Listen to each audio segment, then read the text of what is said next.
Hey folks, Quill18 here, bringing you another League of Legends commentary, and this time I will be playing as the absolute sexiest champion in the world, the one with the most machismo, the one who's the most powerful and strong and impressive, my lovely favorite Heimer. Got my blasted up Heimerdinger skin going on. Ooh, he's so sexy. God, how does he pull it off every time? This is going to be, possibly the last time I actually play Heimerdinger before the next patch where they're going to change him. And Riot has decided he needs a buff, which I don't mind at all since he is my favorite champion in the entire game. You know, I recognize that Heimer is not actually a top-tier champion, but I think he's pretty good. I think he's better than most people give him credit for, at least in the sort of mid-level elo that I play at. As far as I know, the biggest change is going to just be that his turrets are going to be on an ammo type system, same as like Teemo's mushrooms, for example. So you'll get charges over time, and then you'll be able to plop down more than one turret in very rapid succession, which will be quite nice because it will re-emphasize that part of Heimer, which has been de-emphasized considerably over the next few patches. So you know, if there's going to be a team fight, you can just drop down two very quickly or something like that, or establish yourself in a defensive position very quickly if you need to be somewhere. And again, it just encourages Heimer to be a little bit more mobile and less turtley. Of course, since I don't play with a turret focus, I already don't have that issue. Yeah, so actually at the beginning of this fight, I actually made a mistake. I was at the top of my lane because I was trying to cover Mundo, who's going to be jungling, just in case someone came in to peek around to see if he was there. But I actually lingered too quickly and I actually got a split of the XP on the Wraiths. That's really not something you want to do when there's a jungle on your team. From any position, but the big risk is if you're middle and they're going after the Wraiths, you want to make sure to give them just enough space so that you won't steal XP from that. Because since the neutral minions keep, well, all the minions in the game keep sort of getting more powerful over time, it can really screw up a jungle character's sort of cycle if they fall behind on the XP curve and then they start to have a hard time getting their kills. So just something to keep in mind. Oop, missed the last hit there, that's too bad. So, Anivia is kind of a really, like, badass mid. She is really good, and it's someone who I've always wanted to try and I've never unlocked. She's not the easiest to play, but the people who do play her tend to be quite good at her, and this is someone who's actually got an Anivia skin, so she's probably going to be quite good. And she starts off sort of average, just like anyone else, but she very quickly scales up and becomes incredibly dangerous mid. So I'm going to be playing a very, very defensive game here as Heimer. And just trying to, I'm not even going to be harassing that much, because if you get caught by that Frost Blast that she just shot out and you get stunned and then she follows it up with her nuke, that's going to land for a lot of damage, especially considering I don't have any health items right now. I could actually get nuked down by Anivia extraordinarily quickly. So I am going to be playing, yeah, super passive. The only thing I've got in my head is I want to get as much money from last hits as I can. Just farm as much as possible, and then beyond that, nothing. So we've got the first blood of the game. The enemy Master Yi has been taken out, and that's actually really advantageous. Anytime you can get an early kill on a carry type character like that, it is so significant, because it means that by the time they get back to the lane, they'll probably be a level behind, if not too early on, although that tends to equalize over time. But it means it's going to be that much easier to zone them out, especially a melee character like Yi. If he's going to be that far behind, and you can just keep hitting him and forcing him away from the minion line, even if he can still get XP, as long as he's denied last hits, it's just enormous. So that's that. I don't know what the abilities are called exactly, but if you get hit by that Frost Orb, it will stun you. And at the very least, even if you don't get hit directly, it can slow you. And then while you are sort of slowed by her cold, she can hit you with her direct nuke, and it'll do something like double damage or something. So very, very dangerous. You want to be on your toes the entire time you're laning as against Anivia, and just make sure you don't get caught there. So as usual, as is my standard build with Heimer these days, I do work on maxing out my micro rockets first. After that, I always get, so I get micro rocket, then grenade, then micro rocket, and then after that, the sort of level 4 ability is always a little bit up in the air, and that continues on forward as you keep leveling up. Sometimes I will grab a rank of my turrets, and sometimes I will grab a rank in the grenade. I do tend to favor the grenades. and especially if there's a jungler. But if there's not a jungler, and if those mobs are just sort of sitting around ready to be claimed, I will level up my turrets a little bit quicker because they help a lot with the jungle. And here you can see, even though I'm at full mana and full health, I'm actually going to go back right now because I can afford my Tear the Goddess. And that's just going to help improve my mana regen considerably, so I can spam much more aggressively, which is going to be something that's going to come up more and more and more as we continue to play here. Yeah, I think I accidentally hit my wrong hotkey there and wasted clairvoyance or clarity, but that's gonna be okay. But yeah, because I've got the teleport, I can go back. I basically lose no XP and no farm, and lets me charge up my my Tear the Goddess, which is very nice. You know, increases your max mana over time. So you want to farm that up, feed that up as quickly as you can, but. Yeah, that's all. And normally, in this point of the game, I would have taken damage, but Anivia is sort of taking the same strategy I am in that... Ooh, see? You can see how much damage I just took there from that stun / slow. She's mostly concentrating on her farm because she knows once she gets a little higher level, she'll be able to pull off those combos, do a lot of damage. And in any case, against a normal champion, she's going to be able to rule the lane. Once she gets her ultimate, she can zone out just about anyone who's not, like, really on top of their game. But that doesn't work against Heimer. Heimer's actually really good against Anivia. Now, if you were going a turret Heimer, he would have a hard time because she can actually kill his turrets pretty easily. But I'm not. So I can keep the lane defended very well. Anivia can push as hard as she wants. It doesn't matter. My tower's not really going to get touched. Oh, we've lost Jax now. That's too bad. So an even game at this point, 2-2.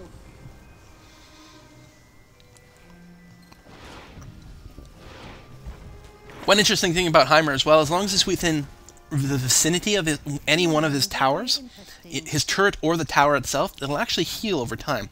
Very slowly. Now here, look at Mundo. He's at half health. He does have both buffs, but he's half health and he's 2 levels lower than Anivia. And I say not a great idea. And yeah, you can see, because of her ability to just drop a frost thing everywhere, it's so easy for her to avoid ganks. And, you know, even if we really got something good, she still has her egg up. So there's always a good chance that in the scuffle, one person dies, Anivia goes to her egg form, and then doesn't actually die at any point. She's a little bit hard to get a gank on. Ganking her is very important. Ganking the mid is always important, but that wasn't going to work out at all. And I believe that's going to be a theme that's going to recur a couple times with Mundo here. Actually walked into her ult for a sec, because I assumed she was going to cancel it a little faster, but I guess since I walked in, she decided to keep it going for a few more ticks. Although, you know what, that's fine, because it does use, I think, exponentially more mana as you run it, because I think it's... I may be wrong, different ults work differently, but there's... I seem to recall she works a little bit like Tarek's ultimate, so it uses up mana per second. It's a toggle. If you don't know how Anivia works, she puts that circle on the ground, it's a toggle. Very short cooldown, she turns it on, and then she can turn it on whenever she wants. It uses mana per second, but I think as it runs, it uses more and more and more mana every second. So if you can get her to use it for another couple of seconds past where she was comfortable, that's a waste of a grenade there, but I do hit her with the rockets, which is pretty good. It can drain her mana pool pretty well.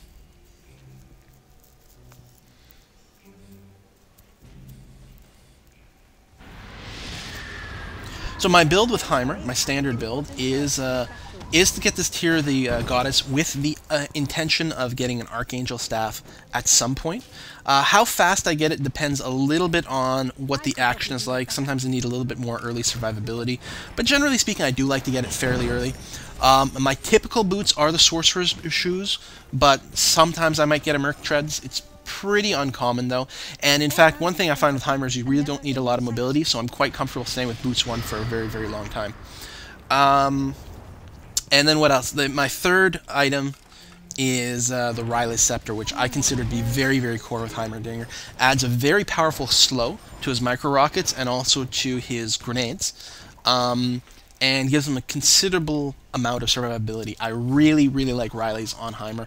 If I had really strong tanks and the other team didn't have real good gankers, and I didn't really have to worry about being at risk at any point, I might risk not going for Riley's and instead just going for something that continues to increase my AP, but that's pretty uncommon.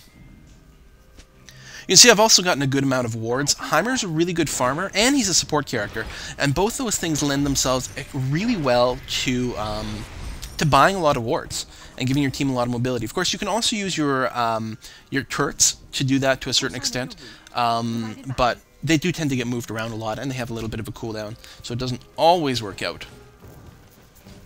But mostly with being mid, I am worried about getting ganked. Things are going pretty well, and I just don't want to get that ruined.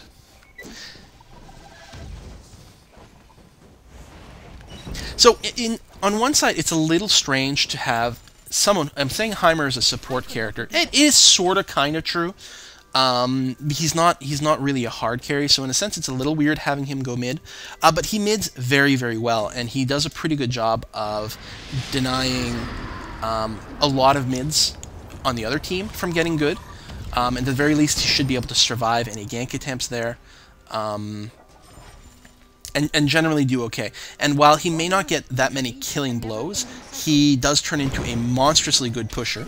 A little like what I was talking about with Janna. And it just, when the game hits that 5-man push phase, he really becomes quite powerful there. And he's got a lot of AoE for team fights, and he can use a lot of it beforehand. When people are sort of just jockeying back and forth per position, he can get off a lot of micro rockets, and even his grenades, and just get the other team a little bit low to start off with.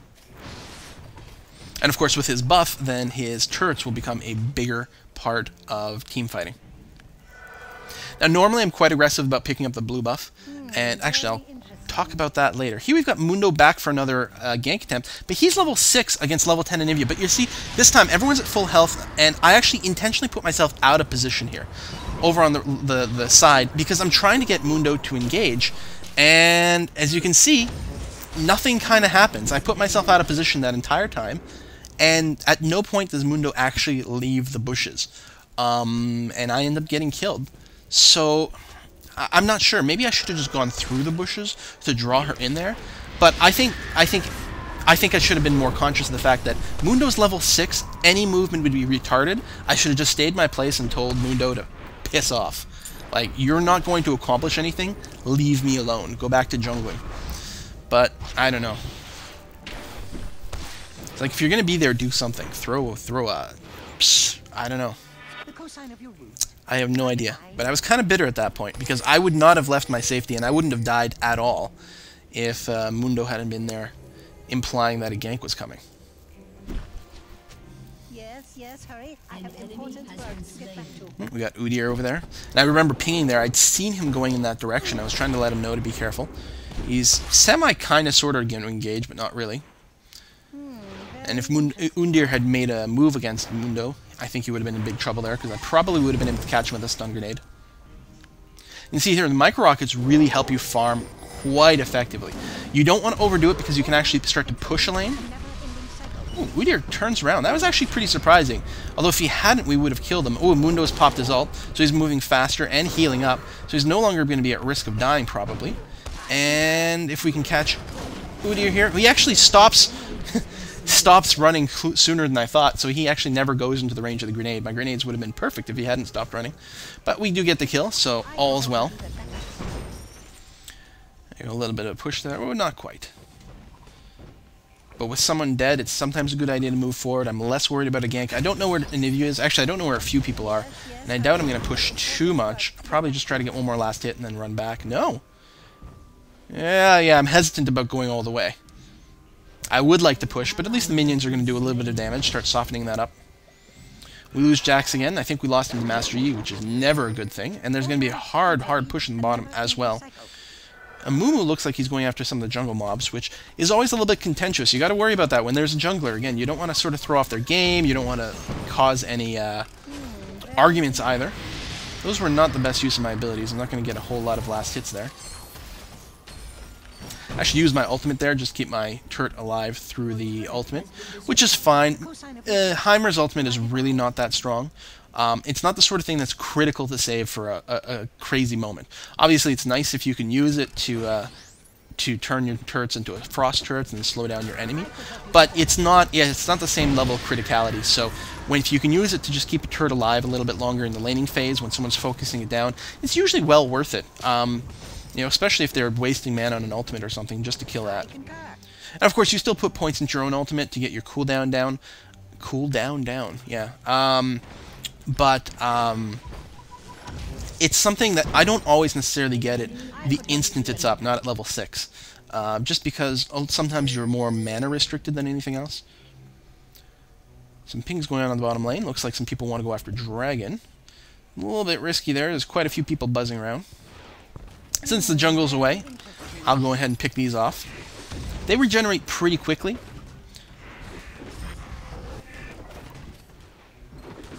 And maybe I should have gone bottom just to assist if anything had developed.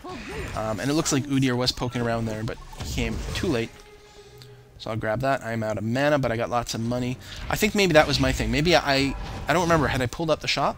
Maybe I had just not enough money to get what I wanted. No, I had enough for the Archangels. Still don't have enough money at level 2 boots, but that's okay. And you're going to see I'm going to start working on the Riley's Scepter. There's no specific order as to what items I buy on my Rileys. It's just going to be based on what I have money for. I do like to get the Giant's Belt fairly early. I think it's quite nice. Wow, Master Yi's in a lot of trouble. And why would he duck in there? Does he have a flash? Yeah, I guess so. He escaped safely away. I figure it's just a matter of time before more of them come. And in fact, there comes Cho'Gath. Oh, and Udyr's nearby as well. A never-ending cycle. Nope, no fight. Okay. Got some pings going on here. Mundo's going to come from behind, but uh-oh, he's engaging at half health again. And Anivia is there once more. Like, he was using his ult, so he's moving faster and healing, but why is he staying in there? Come on, dude, get out of there! Oh, luckily the wall doesn't catch him, but he's still going to go down, and... Oh, no. Okay, I got stunned, but not for quite that long.